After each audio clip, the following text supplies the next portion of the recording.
Hey guys, today I want to share some tips with you on my favorite blocking technique in Okinawan Karate, which is the sukui-age-uke. This is the scooping block. And I learned this generally two ways. There's one version that rises, and there's another version that sweeps.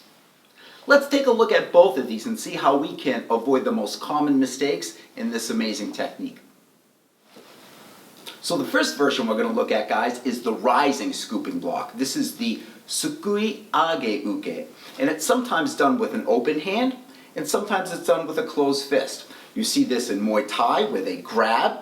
You'll see it in Okinawan Karate where they'll attack the Achilles tendon and then manipulate the foot. It's a great technique and it's super easy to perform. However, some common mistakes can render it ineffective. So let's take a look. The first thing that we need to be mindful of is the boundaries of our body. When this technique is performed with our hands down, it's important that we come in front and rise up. I'm already on the boundary of my body, so I don't want to reach out. I want to be very disciplined in this regard. So practicing it like so can be helpful so that when you start practicing it with your hands up, your body knows what to feel. And it's this straightened arm that's stretched down low that we want to feel. If my hand was up in a guard position or in sanshin kamai, from here I want to think of perhaps a leaf just letting go from a branch and falling down. Once I've straightened my arm, I then come into the center and rise up. Now I'm about one fist distance away from my solar plexus, and I have this shelf here. You can curl your fingers to create an edge to prevent it from falling off, but you're not going to have much time. This block is most effective when someone kicks at you and doesn't focus on retracting. This is really common after all because most people when they kick are focused on the offensive aspect of a kick and not the defensive aspect of the kick, which is withdrawing it again and making sure that no one takes advantage of your kick that wasn't whipped back quickly. So again, from sanshin kamai, I drop down on the edge of my body, ensuring that my arm is fully stretched, coming across and rising up. Now, I don't know where this kick is going to come.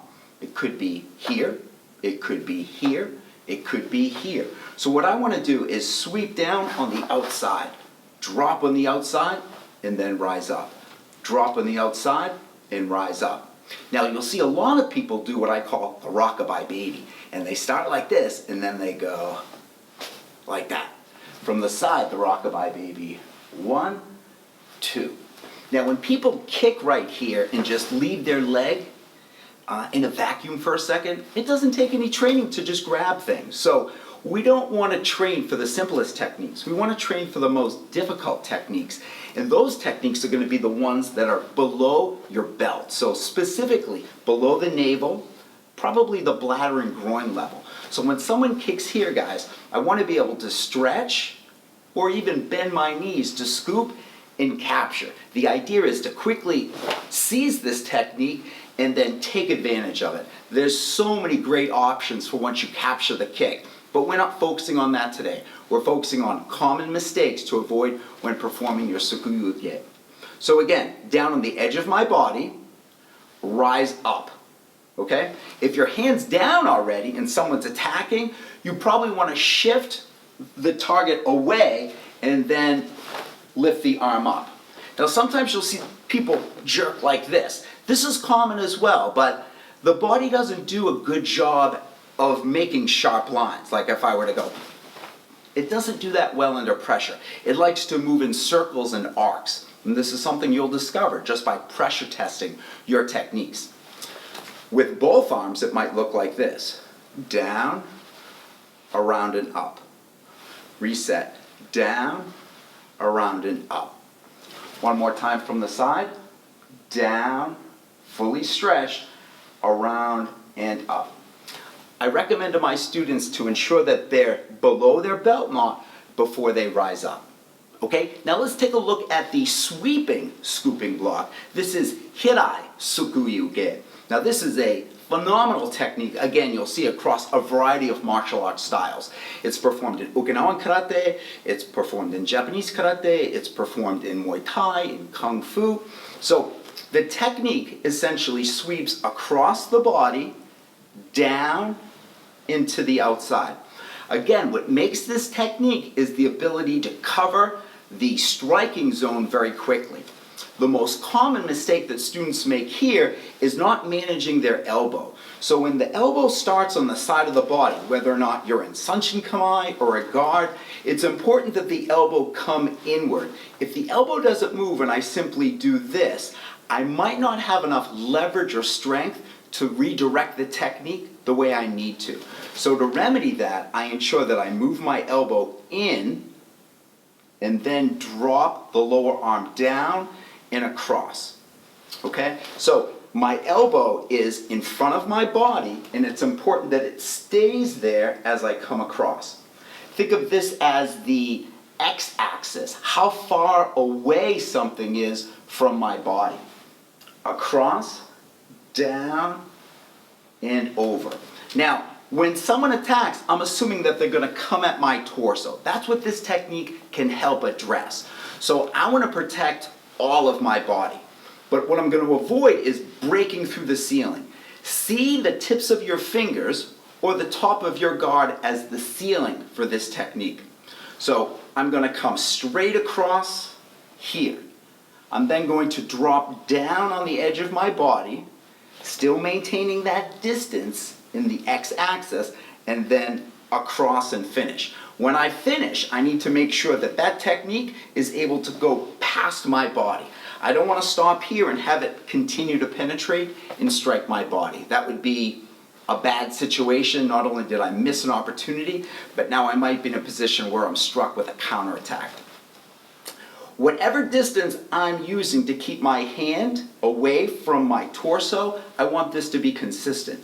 So think of a line that's coming from your palm to the other side of your body. That's what we're looking for. Okay. As you become more skilled with this, it can be performed off the opposite side and pulled in. Here, pulled, scooping, kicking techniques to the side of your body where then you can continue attacking right away. This is a great version of the technique. Be mindful about not adding space unless you're addressing an attack that's coming at you from the side in the high area. So if someone was doing a high round kick, this would be a classic example and reason to stay high and break through that ceiling I was just referencing, to meet that kick and then to sweep on through. But if there isn't anything here, be careful about breaking through the ceiling. Stay disciplined about coming straight across, diving down, and coming through. So I have the ceiling, I have the floor, and I have my boundaries, or the walls on the side of my technique. Now when I perform this movement with both arms, it's important that I still follow those rules. So down, stretching and rising, across, and finishing. Think of where the elbows move.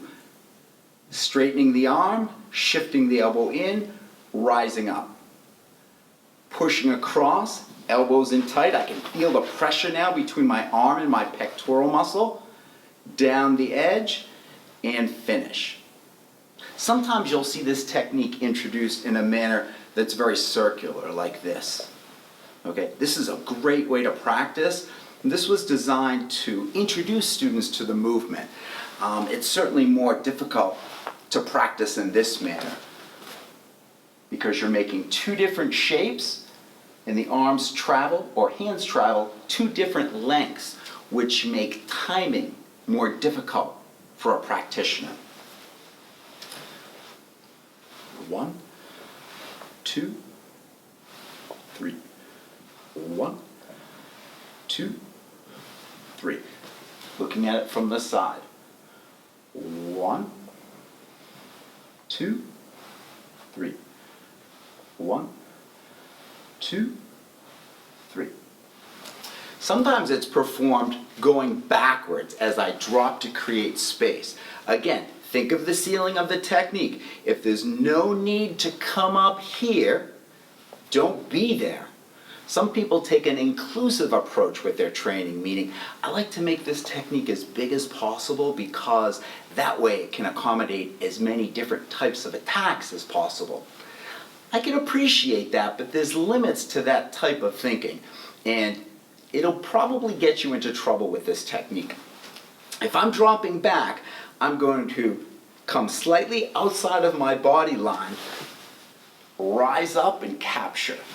If I take too much time, okay, the kick coming in at me is probably not very quick to begin with. So let's assign a little bit more skill to this person and say, I need to be more responsible about how I control my body.